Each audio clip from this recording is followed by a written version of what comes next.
सुबह 5 बजे से शुरू हो जाते हैं इनको चारा भी डालना, दूध भी निकालना, गोबर भी फेंकना आगे पीछे उधर उधर, फिर इनको चारा भी खाने को देना है।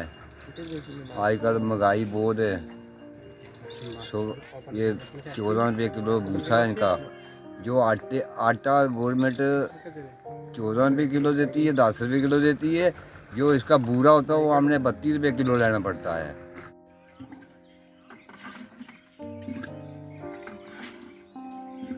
दूध की पैदावार है उसमें हर आते साल के साथ 5% का इजाफा होता है इंटायर इंडिया के अंदर, क्योंकि दूध की जो मांग है वो बढ़ रही है और दूध की पैदावार घट रही है। जो 2019 में इन्होंने एक सर्वे किया है एनिमल्स का, उसमें इन्होंने बताया है कि गाय भी कम हो रही है और भैंस की भी जो मतलब उसकी तादाद है जम्मू कश्मीर में कम हो रही है। इसके बावजूद जम्मू, सांबा, कठुआ, उधमपुर में जो ज़रूरत है जम्मू शहर की उससे ज़्यादा दूध पैदा हो रहा है। और दूध जो है जो डिफरेंट जो जैसे अमूल का एक प्लांट लगा हुआ है यहाँ पे, और दूसरे जो कंपनीज हैं जो दूध को प्रिजर्व करती हैं और प्रिजर्व करके उसको चेंज करके, स्नो कैप है, दूसरे हैं। अगरचे बात करें हम जम्मू कश्मीर की, तो जम्मू कश्मीर में सबसे जो ज़्यादा दूध प्रोड्यूस करते हैं वो यहाँ की तीसरी बड़ी आबादी जो गुजर बकरवाल तबके की आबादी है, वो लोग जम्मू कश्मीर के लिए सबसे ज़्यादा दूध प्रोड्यूस करते हैं। जम्मू शहर की अगर हम बात करें तो जम्मू शहर में 90% जो दूध है वो जम्मू के आउटस्कर्ट्स जितने भी एरिया है, चाहे हम उधमपुर की बात करें, चाहे रियासी की बात करें, चाहे हम कठुआ की बात करें, चाहे हम सांबा की बात करें, वहाँ से जम्मू शहर के लिए दूध लाया जाता है। वो यहाँ के जो दोधी गुजर है वो प्रोड्यूस करते हैं।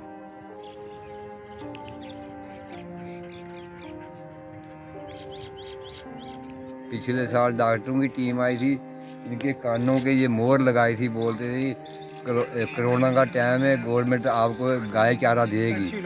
अभी तक उसका पता नहीं गाय चारा वो किस साइड चले गया किस साइड नहीं। अच्छा कुछ नहीं दिया इन्होंने। अच्छा। एनिमल हस्बेंड्री वाले कहाँ पे आ रहे हैं, शीप हस्बेंड्री वाले कहाँ पे आ रहे हैं, आपको नजर आ रहा है? कभी किसी गुजर से आप पूछ लीजिए कि आपके वहां पे कहीं डॉक्टर आया आपके माल चेक करने के लिए? उल्टा अगर कोई गाय या भेड़ या इसको क्या कहते हैं भैंस कोई बीमार हो जाए, उसको यहाँ से एनिमल हस्बेंड्री वालों के पास लेने के लिए अपनी जेब से किराया खर्चा करना पड़ता है और वहां से उसको बाद में वो ट्रीटमेंट करते हैं। और जो दवाइयां गवर्नमेंट देती है, हालांकि एक कार्ड बनता है उसमें 50% लेस होता है, उसमें वो भी लोगों को मुहैया नहीं किए जाते हैं। जब दवाई के लिए जाते हैं तो कहते हैं कोटा खत्म हो गया। अब ये हमें नहीं पता कि घोटाले हो कहां से रह रहे हैं। सरकार इतना पैसा भेज रही है, सेंट्रल गवर्नमेंट भी ट्राइबल अफेयरमेंट डिपार्टमेंट के पास पैसा भेज रही है, इतनी स्कीमें आ रही है, आम लोगों को पता है इसका नहीं चल रहा है। अभी सरकार को भी चाहिए इन लोगों के लिए कुछ सोचे ताकि इनकी भी जिंदगी अच्छी तरीके से बस। ट्राइबल अफेयर डिपार्टमेंट को इस दिशा में काम करने की जरूरत है। पहले तो एक रिसर्च करवाई जानी चाहिए कि मतलब क्यों जरूरी है।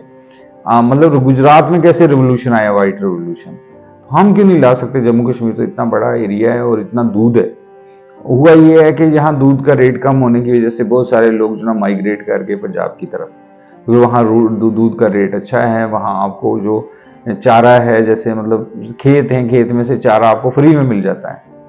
तो उस चारे के चक्कर में कि वो फ्री में मिलता है और दूध का रेट अच्छा मिलता है, इसलिए ये जो जम्मू कश्मीर के गुज्जर हैं ये प्लाइन कर गए हैं पंजाब की तरफ। गुरदासपुर से लेके आप इधर से चले जाएंगे ना पंजाब में, तो साइडों पे ये लोग बैठे हुए होंगे क्योंकि उनको चारा मिल रहा है फ्री में, उनको दूध का रेट अच्छा मिल रहा है, उनके डेरे से उठा के दूध ले जा रहे हैं, कोई इस तरह की दिक्कत वाली बात नहीं है। तो यहाँ ये है कि थोड़ा हमने मुश्किल किया हुआ है due to certain other reasons. मतलब ये एक तो रीजन हो गया कि दूध है, दूसरा ये कि कोविड में उन्होंने कहा गुजर से दूध ही मत खरीदो ना, तो कुछ उसके और भी कनोटेशंस हैं, चीज़ें हैं।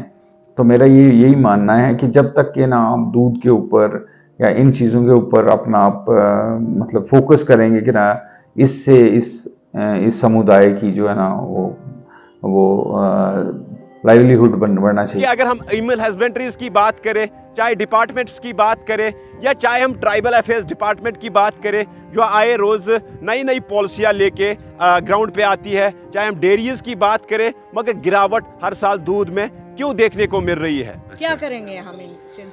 हमें 5-7 गाय रखी है, हम दुखी हैं। क्या है, हम दूध 1 किलो वो नहीं बचाते हैं मसा चाय के लिए, बाकी इनका पेट नहीं हमें भरा जाता है। छेड़े नौकर है, हम गोबर फेंको, लोगों को घरों में दूध देते हैं, बचता कुछ नहीं है। हम क्या करेंगे, हमारा कारोबार ये है। तो जो दूध की मांग है उसमें तो काफ़ी इजाफा हुआ है, लेकिन जो उसका रेट है, रेट बड़ा कम है। मसलन अगर एक आदमी भैंस पालता है और वो उसके पास से 10 किलो वो दूध जो है वो बेचता है ऐसे पर डे, तो वो 40 रुपए के हिसाब से बेचेगा, और 400 रुपये में वो 10 भैंसों को उसका चारा खिलाना है, फिर उसके इर्द गिर्द लोग हैं।